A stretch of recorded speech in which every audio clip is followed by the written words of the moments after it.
ces deux conférences, est-ce que nos participants, nos auditeurs ont des questions à poser? Que ce soit à moi ou au docteur Saleva. Thank you for a nice talk. Thank you for a nice talk, and thank you for sharing your experiments with us. I want just to ask about, perhaps I'm missing something in your talk, but I want to ask about the experiment of attractiveness to sandflies. So you just to know how to do you do your pipeline to experiment the attractiveness to sandflies. So you put Yeah, I always compare two species of the host. In one of the cage is, for example, Bauxi mice, and in second cage is Aricanthus, and we made it into repeats, and during each repeat we alternate the host in both lateral cages. And we conduct the experiment at 26, 25 degrees and in dark conditions. So sandflies have choice to go to feed on one or second. and what is the difference between the two sets? Are there Yeah, the species. We compare two species, but it may be used for comparison of male female. It depends what you want to. Can you give us an example of To study the Yeah. trophical preference. We did this experiment with Aricanthus neumani multiflus and we compared them with Bauxi mice, and we found that sandflies, Phlebotomus debussyi, preferred Aricanthus neumani against Bauxi mice, but there was no difference between Aricanthus neumani multiflus and Aricanthus oryx. These are preliminary results. We just finished this experiment. So the preference are by the number of phlebotoms they found? Yeah. We compare numbers of fat females. Two host types. And thank you for this nice talk. I think it's not working. Anyway, thank you for this nice talk. I was wondering, when you did your inoculation in your rodents, you are using, I suppose, Leishmania parasites from culturing.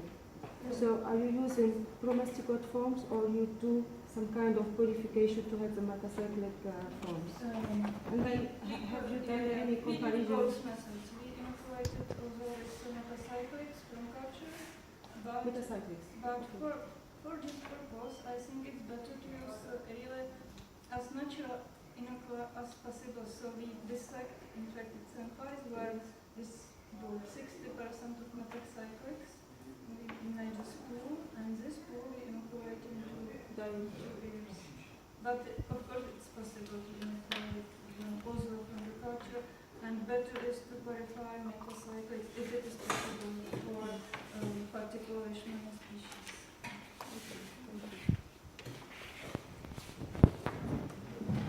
J'ai une question pour les deux interventions. Est-ce que les réservoirs utilisés, c'est des réservoirs anthropophiles ou des réservoirs champêtres? Parce que, c'est-à-dire, si on utilise les champêtres comme chez nous en Algérie, Gerbius, les Meriones, les Jaculus, etc., les Chamomis, est-ce qu'il y a une comparaison avec les espèces anthropophiles, c'est-à-dire Ratus, Norvegicus, Musculus, Musculus, etc. Donc, have you done this comparison with field hosts and anthropophile hosts for rodents? For rodents, not still. We still have experiments with some species of rodents, but it's possible to extend the study for aspects like you say. Because we have a problem in Algeria. We have some cities that there is no field rodents, and we find cutaneous leishmania very abundant there, and there is no contact between peoples and field rodents. Yeah. Why not I can imagine that even rats or mice may be reservoirs. And the connection between future dance and these anthropophagic rodents, there must be some connection, but only we don't know the exact mechanism. Maybe. You have to I asked if you have tested if Rattus norvegicus, Mis musculus, Mis pitis can be a host for Leishmanios I have experienced only with rats from Şanlı Urfa in Turkey, and they were proved to be reservoirs of Leishmania tropica in Şanlı Urfa. There is zoonotic cycle of Leishmania tropica where Rattus is proved reservoir. It's also proved a reservoir for visceral leishmaniasis in an island. I don't remember the name of the island. There is an article about visceral Of leishmaniasis. course, it's possible. Why not? Do you have an idea about the influence of temperature or evolution in general on the attractiveness of individuals? Because if you compare these musculus with another species, maybe it will not exist. You mean the body temperature of the rodents? No, the condition, the Conditions. yeah, in general used. We didn't try to change the temperature. We choose the optimal temperature for a given species of sandfly. Okay. Yeah, and we use the temperature the same for maintenance of the colony. And the other thing is that for the animals are of different size. So for one Arvecantes, we put 2 Bobsy mice. Is there any question?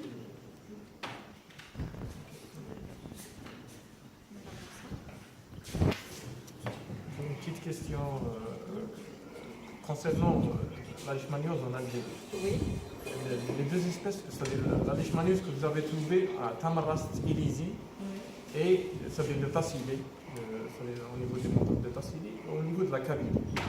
Est-ce qu'il n'y a pas une comparaison en fonction de climatologique? Parce que nous savons que du point de vue climatologique, le Tassili, il a un climat méditerranéen, la Kabylie, généralement, un climat méditerranéen, c'est-à-dire à peu près c'est la même précipitation qui existe dans les deux côtés.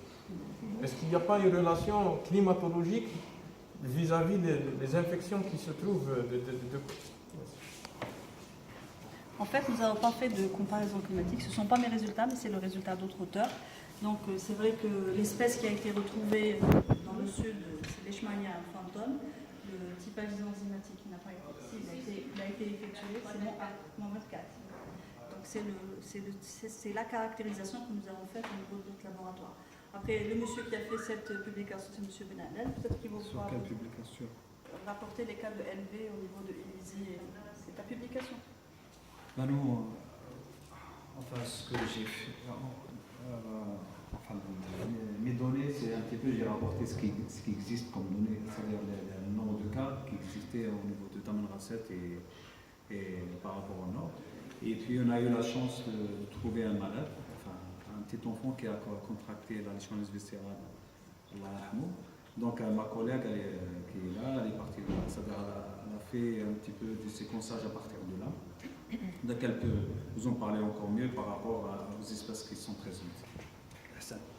Concernant les conditions climatiques, Non, pour ça, j'ai pas pris en considération les conditions juste climatiques. rapporter des cas qui ont été présents. On a fait juste un petit review des cas et voir que l'incidence au sud elle est plus importante qu'au nord.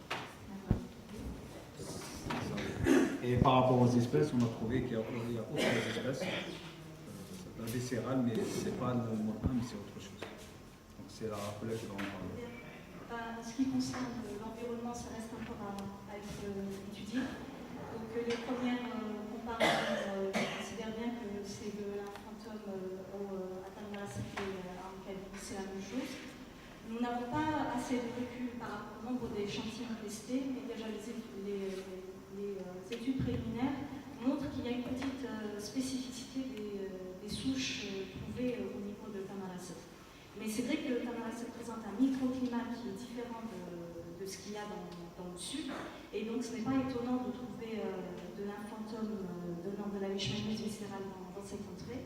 Et on est en cours d'étude justement des facteurs environnementaux.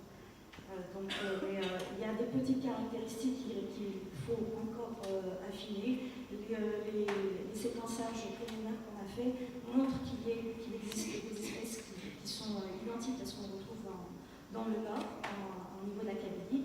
Et on a trouvé en fait un cas où il avait un profil qui était donc tout reste à faire en ce qui concerne Tamaracet et la leishmaniose viscérale en termes de comparaison environnementale, d'espèces, de réservoirs, etc., etc. Il y a énormément à faire.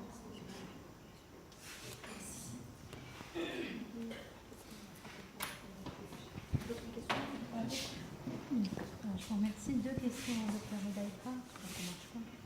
Donc, première question, vous parliez de l'augmentation de l'incidence annuelle concernant la leishmaniose cutanée sur les 30 ans. Donc, aussi bien en termes... je l'ai, mais il ne fonctionne pas. Il ne fonctionne pas très bien. Je l'ai, mais il ne fonctionne pas. Excusez-moi. Je vais essayer de parler plus fort. Donc, je disais... Ça fonctionne. Ah, ça marche. Donc, je demandais, par rapport à... Donc, vous avez montré dans votre présentation l'incidence annuelle, aussi bien en termes d'incidence qu'en termes de nombre de cas de leishmaniose cutanée sur les 30 dernières années. Et vous montrez donc une nette augmentation. Je voulais savoir à quoi vous attribuez cette augmentation, d'autant plus que vous parliez de moyens de lutte qui ont été mis en place depuis le pic de 2005. Donc, je voulais savoir votre avis sur ça. Et une deuxième question, vous parliez aussi d'une incidence annuelle. Vous parliez d'une incidence annuelle de 100 cas par an pour la leishmaniose à leishmania clinique. Inférieur à 100 cas. Oui, et je voulais savoir sur quoi vous vous basez pour donner une incidence. Est-ce que tous les cas passent par une identification PCR ou est-ce que c'est juste une identification symptomatique? C'est une évaluation. Donc, je vous laisse répondre. Merci. Merci, Dr. Adel. En fait, concernant l'évolution de la leishmaniose cutanée sur les 30 ans, ce sont les résultats des publications de l'INSP, de l'Institut national de santé publique, sur la base des relevés épidémiologiques mensuels. Donc, le travail de synthèse a été fait sur les 30 années et nous avons remarqué qu'il y avait effectivement des pics qu'on a connus surtout en Algérie en 2005 où il y a eu plus de 30 000 cas. Et cette augmentation de cas, malgré les programmes de lutte que l'État algérien a engagés, est probablement due aussi à déjà cette lutte elle-même qui n'est pas aussi efficace que l'on croirait. Donc, Dr Benirklev vous en parlera au cours de sa conférence sur la lutte antivectorielle, de l'urbanisation aussi, des conditions climatiques, étant donné que l'augmentation du nombre de cas de leishmaniose cutanée est multifactorielle. Comme c'est une maladie qui est assez complexe, le nombre de cas augmente en fonction de plein de paramètres. Donc il ne suffit pas de lutter contre le vecteur pour diminuer le nombre de cas, parce que si on ne fait pas une lutte correcte, ça ne marche pas. Des programmes de lutte ont été faits aussi sur le réservoir, mais qui n'ont permis... Alors, ils ont juste éliminé le réservoir d'une certaine partie et le réservoir a migré vers une autre partie où la maladie a flambé. Donc, vous voyez que, en fin de compte, les programmes de lutte, s'ils ne sont pas faits correctement, ne permettent pas d'éliminer la maladie ou de réduire le nombre de cas. Voilà. Pour la deuxième question, concernant l'évaluation, c'est une évaluation. Ce n'est pas basé sur le nombre de cas diagnostiqués, typés, etc. C'est juste une évaluation exhaustive du nombre de cas pouvant se qui ont été donc dans la wilaya de voilà. Et qui ont été donc diagnostiqués ici à l'Institut Pasteur. Diagnostiqués, non. La centaine de cas, ça n'a pas été diagnostiqué à l'Institut Pasteur. Les prélèvements ne sont pas venus ici. Juste selon les aspects cliniques des lésions au niveau de la wilaya de Radaïa. Je vous en prie. D'autres questions?